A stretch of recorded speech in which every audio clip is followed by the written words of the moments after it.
Hello friends, PTW के एक नए एपिसोड में आप लोगों का स्वागत है। दोस्तों, आप लोग तो इस बात से अवगत हैं कि पाकिस्तान के army chief field marshal Asim Munir ने 27th कॉन्स्टिट्यूशनल अमेंडमेंट के माध्यम से अपने को यानी कि मोस्ट पावरफुल पर्सन के रूप में एस्टेब्लिश कर लिया। Even earlier he was already the most powerful person, but that was de facto. अब है कि वो डिज्यूर भी अपने आप को इस स्थिति में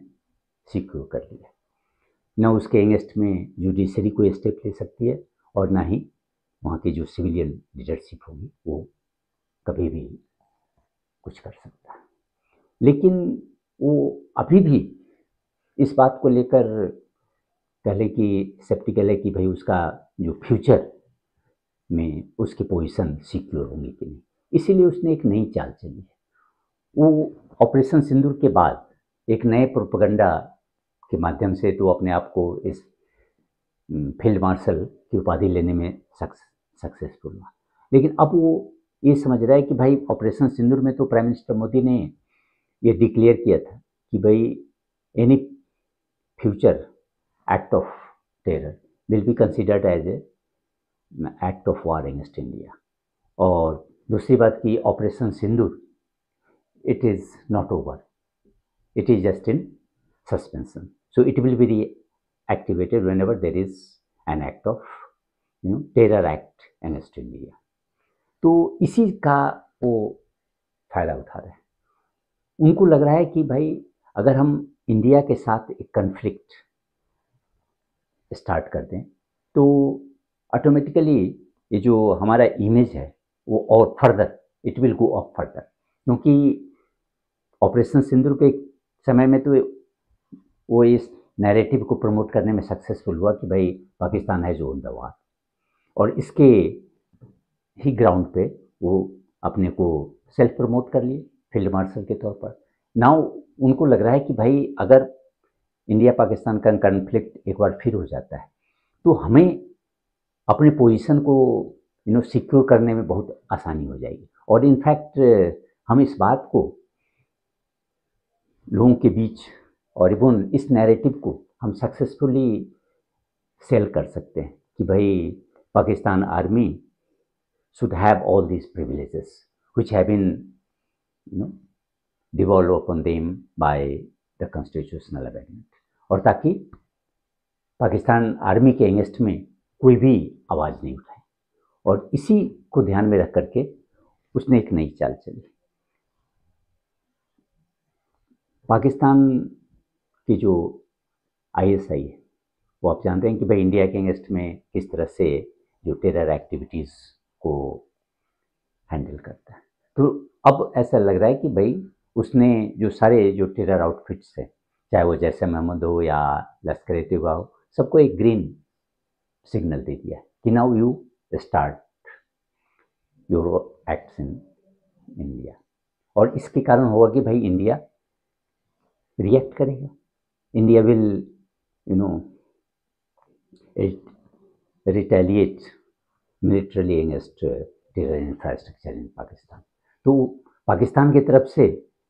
इसके जवाबी में कार्रवाई की जाएगी। फिर again it will B change into a full fledged war. और पाकिस्तान को ये उम्मीद है कि भाई कन्वेंशनल वॉर में तो वो इंडिया के साथ टिक नहीं सकता, लेकिन उसे ये विश्वास है कि अभी जो प्रेजेंट चेंज जो सर्कमस्टांसेस है और इवन एक्सटर्नल जिस तरह से एक्सटर्नल कह लें कि जियोपॉलिटिक्स में चेंजेज आई है, पाकिस्तान के स्टेटस में जियोपॉलिटिकली और इवन कह लें कि जो एक्सटर्नल रिलेशनशिप में जो चेंज आया है, चाहे वो वेस्ट एशिया के साथ हो या यूएस के साथ हो या अदर कंट्रीज़ के, तो उसे उम्मीद है कि जैसे ही हम ये ओपन कॉन्फ्लिक्ट में इंटर करेंगे इंडिया के साथ, automatically we will push the nuclear rhetoric and that will invite the external forces. Specially वो चाहते हैं कि भाई यूएस इसमें इंटरवेन करे, क्योंकि उसको पता है कि भाई अभी यूएस और पाकिस्तान के रिलेशन में काफ़ी इम्प्रूवमेंट हो गया, क्योंकि आसिम मुनीर है वो प्रेसिडेंट ट्रंप के बड़ा ही फेवरेट फील्ड मार्शल हो गए हैं। तो उनको पता है कि भाई US will intervene in this conflict, और स्पेशली जब वो करीब more than 60 times president Trump ने इस बात को मैंने बार बार एफर्म किया कि भाई we have stopped India Pakistan war. So जैसे ही अगर सेकेंड राउंड स्टार्ट होता है, ऑपरेशन सिंदूर का 2.0 स्टार्ट होता है, तो ऑटोमेटिकली ही will be tempted to intervene and stop this conflict. तो उनको आसिम मुनीर का जो असेसमेंट है कि भाई ये जो कन्वेंशनल वॉर और इंडिया पाकिस्तान के बीच में होगा, वो that won't be long, it will be short due to intervention from outside forces. तो अपने भी वो सेफ हो जाता है, और साथ में नैरेटिव बिल्ड करने में तो भाई चाइना और पाकिस्तान दोनों ही माहिर है, क्योंकि इसी ऑपरेशन सिंदूर में किस तरह से चाइना ने एक अपना डिस इन्फॉर्मेशन कैंपेन चलाया कि भाई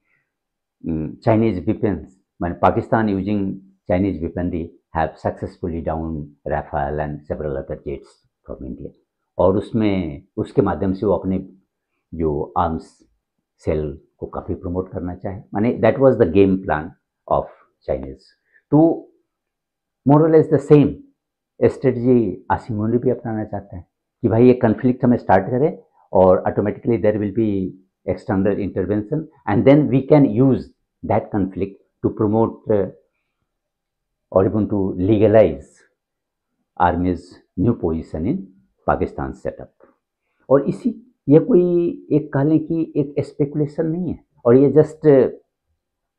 ऐसा नहीं है कि भाई हम कह रहे हैं कि भाई आसिम मुनीर ने ये प्लान और ये ट्रैप बिछाया है, इसके बहुत सारे एविडेंस भी। सबसे पहले आप देखें कि जैसे मोहम्मद और हाफिज सईद के जो ये हैं, वो अपने एक्टिविटीज़ को ईस्ट पाकिस्तान और बांग्लादेश कह लें उसमें वो फैला रहा है। और इनफैक्ट 30 अक्टूबर को जो पाकिस्तान में ही एक गैदरिंग को एड्रेस करते हुए एलईटी के कमांडर सैफुल्लाह साहब ने कहा कि भाई ये जो Hafiz Saeed, he is not sitting idle, his right hand man is already in Dhaka and our Lashkar operatives are very much active there and from there we will attack India. तो एक उन्होंने ओपन डिक्लेरेशन किया, और उसके बाद ही अब देखें कि वो 30 को था, और उसी समय उसे 1-2 दिन पहले ही जो हाफिज सईद के जो राइट हैंड मैन हैं इब्तिसाम इलाही नसीर, वो ढाका में होते हैं, और उसी समय ढाका में एक मीटिंग ऑर्गेनाइज करती है जिसको address same Saifullah Saif virtually करता है। और उस मीटिंग में वहाँ के जो टेरर आउटफिट्स हैं, चाहे वो एबीटी अंसरुल्लाह बंगला टीम हो या हिजबुत तहरीर हो, ये सारे के जो लीडर्स हैं वो वहाँ होते हैं। और इंटरेस्टिंगली उसमें बांग्लादेश के जो home affairs secretary home affairs हैं डॉक्टर नसीरुल घनी, वो होते हैं, और साथ में ढाका नॉर्थ कॉरपोरेशन के सीईओ अहमद एजाज, वो भी होते हैं। तो इस तरह से आप देखें कि किस तरह से एलईटी लश्कर तैयबा के जो नेटवर्क है वो पाकिस्तान में, ये ईस्ट पाकिस्तान और बांग्लादेश में एक्टिव हो रहा है। और in fact it seems that it is also using the official channels, but it has the blessing of Bangladesh state machinery also. Otherwise वहाँ के जो होम अफेयर्स सेक्रेटरी वो कैसे पार्टिसिपेट कर रहे हैं इस टेरर मीटिंग में, जिसमें कि सारे जो टेरर आउटफिट्स हैं बांग्लादेश के वो शामिल हैं, और साथ में एलईटी के जो मेन लीडर हैं इलाही नसीर, वो भी हैं। तो इससे स्पष्ट लगता है कि भाई ये कभी संभव ही नहीं था यदि हाफिज सईद या उसके जो ऑर्गेनाइजेशन को एक क्लियर डायरेक्शन नहीं मिला होता। दूसरी तरफ आप देखें कि इंडिया में जो रेड फोर्ट ब्लास्ट होता है और उसकी तैयारी, इनफैक्ट ये सारे जो ब्लास्ट किया गया, तो उसमें जो अब इन्वेस्टिगेटिव एजेंसीज के थ्रू उसके अभी तक जो इन्वेस्टिगेशन उससे पता चल रहा है कि भाई एक होम ग्रोन एक टेरर मॉड्यूल है, व्हाट कॉल्ड टेरर मॉड्यूल, जिसके सेंटर में देयर आर सर्टेन डॉक्टर्स और उसके बाद उसके हैंडलर्स, मैंने कह लें कि जो सपोर्टिंग स्टाफ के तौर पर अलग से, लेकिन मेन जो है वो वही डॉक्टर्स की टीम है। चाहे उसमें डॉक्टर उमर जो सुसाइड बॉम्बर की तरह अपने को यूज किया, और डॉक्टर मुजामिल या डॉक्टर शाहीन, डॉक्टर आदिल, ये सारे जो डॉक्टर्स हैं वो उस टेरर मॉडल, और इस टेरर मॉडल आज से नहीं है। In fact 23rd onwards these people were being radicalized, और उसके बाद 2015 में कहा जाता है कि भाई ये लोग जैसे मोहम्मद को ज्वाइन किए। फिर ये जो इन लोगों का D6 मिशन था, जिसमें कि 6 दिसंबर को बाबरी मस्जिद का जो डिमोलिशन हुआ, उसके एनिवर्सरी पे एक साथ एटलीस्ट 6 सिटीज में कोऑर्डिनेटेड टेरर अटैक्स को अंजाम दिया जाए। तो ये चल रहा तो प्लान, मैंने अभी भी अगर देखें तो 2021 से ही स्टार्ट हुआ। 2022 में ये जो 3 जो मेन लीडर्स थे, डॉक्टर उमर, डॉक्टर मुजामिल और उस आदिल के जो भाई जो दुबई में ही थे, यूएई में, तो डॉक्टर मुजफ्फर, इन लोग टर्की विजिट किए। वहाँ इनकी मुलाकात एक पाकिस्तानी हैंडलर है जो डॉक्टर उकासा,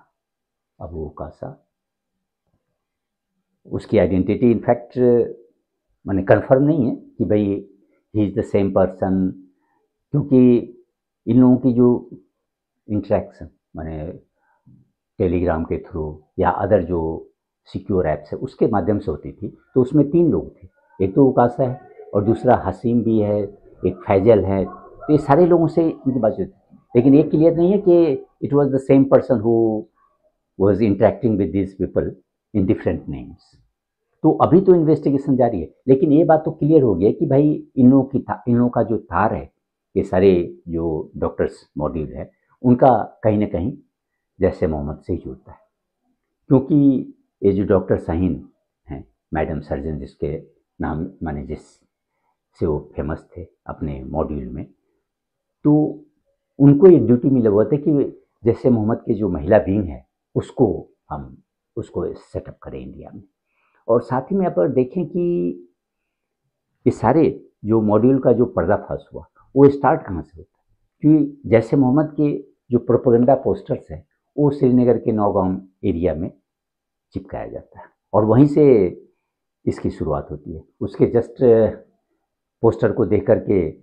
जम्मू कश्मीर की जो पुलिस है वो इन्वेस्टिगेशन स्टार्ट करती है, और वहाँ से जब जो अरेस्टेड पीपल हैं उनका इंट्रोगेशन होता है तो फिर ये डॉक्टर मॉड्यूल का पर्दाफाश होता है। तो ये सारी एक्टिविटी एक साथ हो रही है कि भाई उधर बांग्लादेश में LET एक्टिव है, इंडिया में जो जैसे मोहम्मद के ये जो स्लीपर सेल है वो एक्टिव हो जाता है। और इसके अलावा अब देखिए कि 8 नवंबर को गुजरात ATS जो वहाँ के जो एंटी टेरर टास्क फोर्स है उसने भी एक डॉक्टर को अरेस्ट किया, डॉक्टर अहमद मोहिनुद्दीन, जो चाइना से अपना MBBS की डिग्री ली हुआ है, और he was caught for preparing A bio terror weapon. वो राइसिन जो कास्टर सीड से एक्सट्रैक्ट किया जाता है, और यद्यपि उसका काफ़ी ऐसा नहीं है कि हाँ कोई भी आदमी उसको इजीली एक्सट्रैक्ट करे, that is a very difficult process, लेकिन उसी के तहत उनको अरेस्ट किया गया और उनकी गाड़ी से ये जो कास्टर ऑयल और सेवरल अदर जो केमिकल इक्विपमेंट्स भी प्राप्त हुए। तो इस तरह से देखें कि ये सारे जो टेरर, चाहे वो माने छोटे छोटे जो सेल्स हैं, सारे एक्टिव हो गए इंडिया में, और उधर बांग्लादेश में भी एक्टिव है। इसका मतलब कि आर्मी चीफ जो आसिम मुनीर हैं, he has given the green signal to provoke India to bring in to the conflict. यानी पाकिस्तान ये चाह रहा है, उसके आर्मी एस्टेब्लिशमेंट ये चाह रही है कि भाई समहाउ इंडिया शुड रिटेलिएट, इसलिए कि जैसे ही हम एक टेरर अटैक करेंगे, और इंडिया चूंकि ऑलरेडी पब्लिकली वहाँ के प्राइम मिनिस्टर ने प्रॉमिस कर दिया है और ओपन डिक्लेरेशन दिया है कि भाई in the future any act of terror will B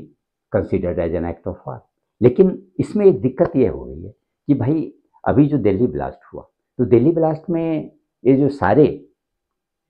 जो मॉड्यूल हैं या इवन जो सुसाइड बम्बर था, वो सब तो इंडियन है। भले ही इसके तार जुड़े हुए हैं कि भाई these people were radicalised by the Pakistani handlers, लेकिन एक्चुअल जो ऑपरेटिव्स है वो तो इंडियन थे। इसलिए अब ये जो इंडियन इन्वेस्टिगेटिव एजेंसी है, उनका जो सारा फोकस है वो इस सारे नेटवर्क को अनरेवल करने के लिए, और कैसे माने हवाला के थ्रू या डिफरेंट वे में ये लोग मनी मोबिलाइज किए, और किस तरह से ये जो एक्सप्लोसिव्स को कलेक्ट किया गया, माने इन सारे जो कह लें कि मटेरियल्स हैं या लोगों का कोऑर्डिनेशन है, इन सबको एक एक चीज़ को इन्वेस्टिगेट करना, वो उसमें लगी हुई है। तो पाकिस्तान को लग नहीं रहा है कि पाकिस्तान का जो मंसूबा था इसके पीछे वो अभी सक्सेसफुल होगा। और इनफैक्ट इंडिया भी इस बात को समझ रहा है कि भाई आसिम मुनीर वो खुद डोमेस्टिक फ्रंट पर काफ़ी प्रॉब्लम से जूझ रहा है, क्योंकि इकोनॉमी अभी भी रिकवर नहीं की है। दूसरी तरफ पॉलिटिकल अपोजिशन जो पीटीआई का है, इमरान खान की पार्टी से, वो भी चल रहा है। और बहुत सारे ये जो 27th अमेंडमेंट हुआ, और जिस तरह से पाकिस्तान में आर्मी की ताजपोशी होगी आर्मी चीफ की, तो उससे वहाँ के जो सोशल एक्टिविस्ट हैं या इंटेलेक्चुअल्स हैं, उन लोगों के बीच में एक खासकर काफ़ी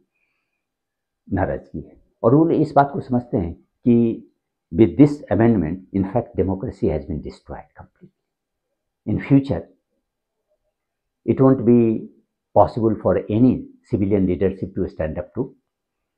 army। और इनफैक्ट उसमें जो जिस तरह से आर्मी चीफ को बचाने का lifelong immunity, legal immunity दे दी गई है, उससे तो कुछ उसके अगेंस्ट में आप कर ही नहीं सकते। तो वहाँ ऑलरेडी उसी सब को जस्टिफाई करने के लिए, आर्मी का जो एम्पावरमेंट हुआ है उसको जस्टिफाई करने के लिए somehow Asim Munir wants to start a conflict with India, लेकिन अभी पॉसिबल ही नहीं, इसलिए कि गेम ऐसे स्टार्ट हुआ है कि भाई अब इंडिया वो कह लें कि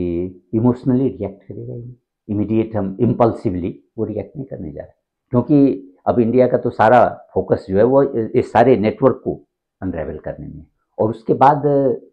इंडिया अपना डिसाइड करेगी कि भाई does it have enough evidence to link this terror model with Pakistan handlers और नॉट। इसलिए कि वो किस तरह से, क्योंकि सारा जो एक कोऑर्डिनेशन हो रहा था वो तो सिक्योर ऐप्स के थ्रू होता था, अदरवाइज और उसको आप ट्रैक कर नहीं सकते। Thanks to this propaganda posters of जैसे Mohammad that the entire the activities of sleeper cells came to the fore. और इसीलिए इंडिया को अभी कुछ करने की ज़रूरत ही नहीं, वो सारा फोकस इन सारे नेटवर्क को अनरेवल करने में ही होना चाहिए। और उसके बाद फिर जो अगर एविडेंस इस्टेब्लिश हो जाता है कि हाँ भाई पाकिस्तान का इसमें पूरा हाथ, then India should share this evidence with like minded countries, the other friendly countries in Europe, US और इवन वेस्ट एशिया, इन सारी जगहों पर करना चाहिए। और फिर इंडिया को पाकिस्तान को एक FATF में ले जाए, ताकि उसके ऊपर फिर से एक फाइनेंशियल प्रेशर बिल्डअप हो जाए, क्योंकि हाँ अभी जिस तरह से पाकिस्तान की इकोनॉमिक सिचुएशन है, उसमें FATF में अगर इंडिया सक्सेसफुली पाकिस्तान को ले जाता है तो that will be a great achievement. दूसरी बात कि इंडिया को पाकिस्तान की ही चाल जैसे है, माने Pakistan should be paid in the same coin, क्योंकि ऐसा नहीं है कि हाँ भाई इंडिया वहाँ ये जो कोवर्ट एक्टिविटीज़ नहीं करवा सकती। ऑलरेडी आप देखें कि पाकिस्तान में कितने जो कश्मीर से रिलेटेड जो ऑपरेटिव्स हैं उनका खत्म हो गया, और that is through gunman, unidentified gunman. तो इंडिया को इसी मेथड को इनफैक्ट ये जो कोवर्ट एक्टिविटीज़ के और कोवर्ट ऑपरेशन के थ्रू इन सारे जो की फिगर्स हैं उनको कंटिन्यू ये करना चाहिए, टारगेट करना चाहिए, ताकि पाकिस्तान को रियलाइज हो कि भाई you are not the only one who can do this, India can also pay you in the same point. दूसरी बात कि अभी आप देखें कि पाकिस्तान और अफ़गानिस्तान की स्थिति और दोनों के बीच का रिलेशन में किस तरह से डिटोरेशन हुआ है। अभी तो इनफैक्ट ऐसा कहा जाता है पाकिस्तान ने तो ओपन एक यानी कि मैसेज भी कम्युनिकेट कर दिया कि भाई if you don't address our concerns then we will support the anti-Taliban forces in Afghanistan. And in fact वो तो तैयार हैं कि भाई ये सारे जो नदर्न अलायंस पुराने जो थे और इवन एंटी जो भी तालिबान फोर्सेज है उनको ऑफिस भी प्रोवाइड करने का और सारे लॉजिस्टिक्स और डिप्लोमेटिक सपोर्ट देने के लिए तैयार। तो it means Taliban should be ready for मैंने serious opposition from this forces और पाकिस्तान उसमें एक एक्टिव जो रोल प्ले करेगा। तो इंडिया को कुछ करने के India should strengthen it's ties with Taliban और ओपन कन्फ्लिक्ट की जरूरत ही नहीं अभी, क्योंकि एक तो पहले है कि भाई आपके पास कंप्लीट एविडेंस हो और जैसे ही अगर गवर्नमेंट भी अगर बड़ा कॉशसली मूव कर रही है, क्योंकि उनको भी पता है कि अगर वो पुराने स्थिति में हम नहीं कर सकते हाँ माने इमीडिएटली ब्लेम कर दें कि भाई पाकिस्तान को। इस बार भी देखें तो रेड फोर्ट ब्लास्ट को बहुत सारे जो मेजर कंट्री सबों ने कंडेम किया है, लेकिन at the same time you must have sufficient evidence two point fingers eight Pakistan. तो इंडिया अभी उसी में लगी हुई है, इसलिए ओपन कन्फ्लिक्ट में जाने का कोई प्रश्न ही नहीं होता है। और अदरवाइज ये भी ध्यान में रखना है कि भाई टेररिज्म, अगर आप देखें कि मई में ये घटना घटी ओपन जो ऑपरेशन सिंदूर हुआ और जस्ट अभी आफ्टर ए फ्यू मंथ्स ये दूसरे इंसिडेंट हुआ। तो terrorism can not be eradicated, it can be contained और उसके कंटेनमेंट के लिए बहुत सारी पॉलिसीज है। इसलिए कोई ज़रूरी नहीं है कि भाई हर समय हम उसको एक मिलिट्री रिस्पॉन्स ही दें,